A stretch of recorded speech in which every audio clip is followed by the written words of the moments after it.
please like, follow, and share! So, ayan guys, meron ako ditong kalabasa. Yes! Gulay-gulay din pag may time. So, sitaw at kalabasa naman yung aking menu for today. Yes! So, ayan guys, babalatan ko lang yung kalabasa. Yes! Tapos, syempre, hihiwain ko na rin yan. Kumuha na rin nga pala ako ng lalagyan. Yes! Hihiwain ko lang yan ng kwadrado. So, ayan guys, natapos ko na yung kalabasa. Yung sitaw naman ngayon yung aking hihimayin. Yes! Sitaw naman ngayon. Magluluto ako ng ginataang sitaw at kalabasa for today's ulam. Yes! Matagal ko na nga rin gustong kumain ng ginataang sitaw at kalabasa. Kaso iniisip ko, wala akong mabilhang fresh na gata. Yes! So naisip ko, meron na nga rin palang nabibiling instant gata ngayon. Instant fresh gata. Yung Coco Mama fresh gata. Pwede na yon. So, natapos ko na yung sitaw at kalabasa. Ngayon naman guys, meron ako ditong harina. Tapos, sasangkapan ko lang yan ng asin, paminta. Syempre, lalagyan ko rin ng konting MSG. Syempre, hahaluin ko rin yan. Imemekos-mekos ko lang yan. At nung matapos ko ng mahalong maigi, i-coat ko na ngayon yung aking chicken. Chicken yung kapares ng aking gulay. Yes! Para naman magustuhan ng aking junakis. Kumuha na nga rin pala ako ng lalagyan para mailipat ko yung aking na-coat na chicken. Yes! I-coat ko lang lahat yan. Siguradong mapaparami na naman yung kain ng aking junakis ngayon. Gustong-gusto nila yung fried chicken. Yung simpleng fried chicken lang. Yes!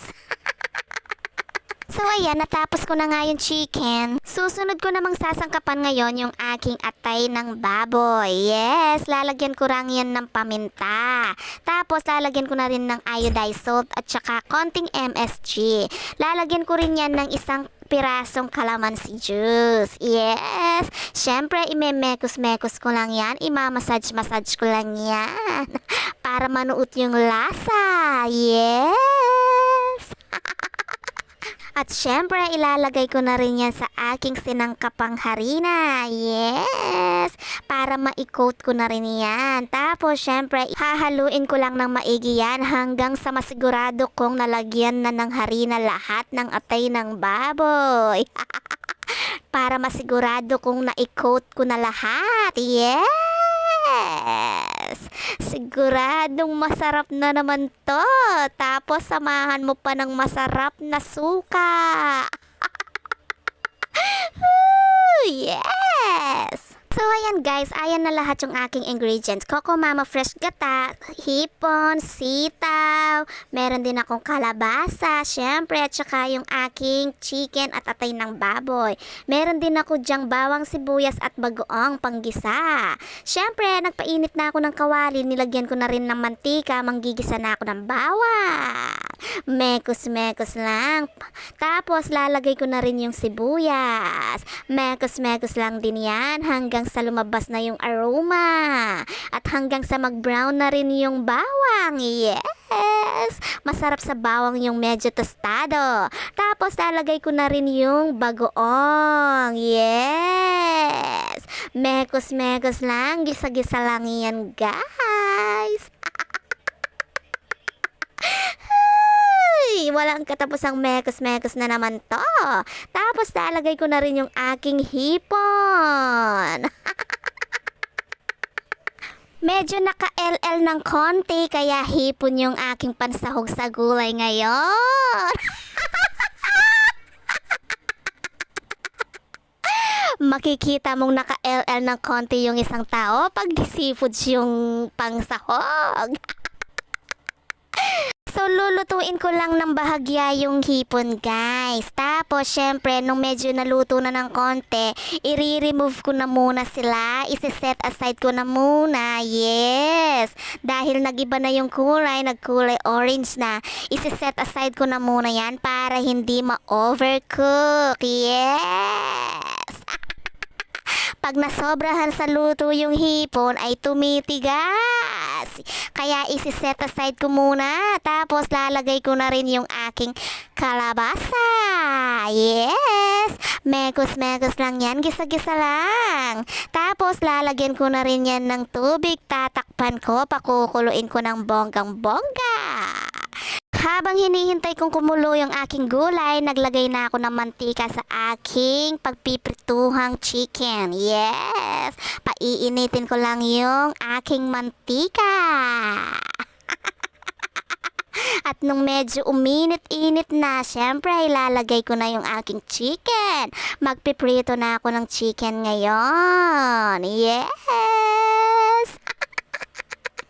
Tapos, syempre, titignan ko na yung aking pinakukulo ang kalabasa. Look at that. Malambot na. Ilalagay ko na yung aking sitaw. Syempre, imemekos-mekos ko na yan. Walang katapusang mekos-mekos na naman to. Oh.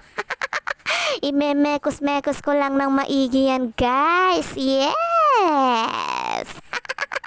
O syempre, lalagyan ko na rin yan ng iodized salt at konting paminta. Yes, tapos imemekos-mekos ko na naman ulit. Nuy, gulay-gulay, pampahaba ng buhay.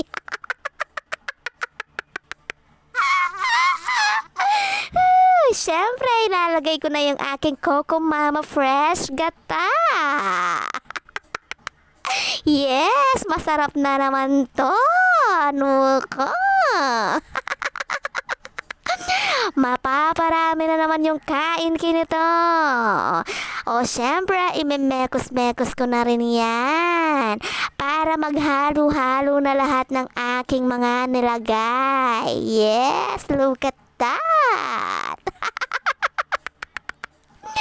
San ka pa? Oh, walang katapusang mekos-mekos. So ngayon guys, sisilipin ko naman yung aking pinipritong chicken. Yes, babaliktarin ko lang muna yan. Para yung kabilang side naman yung maluto. Yes!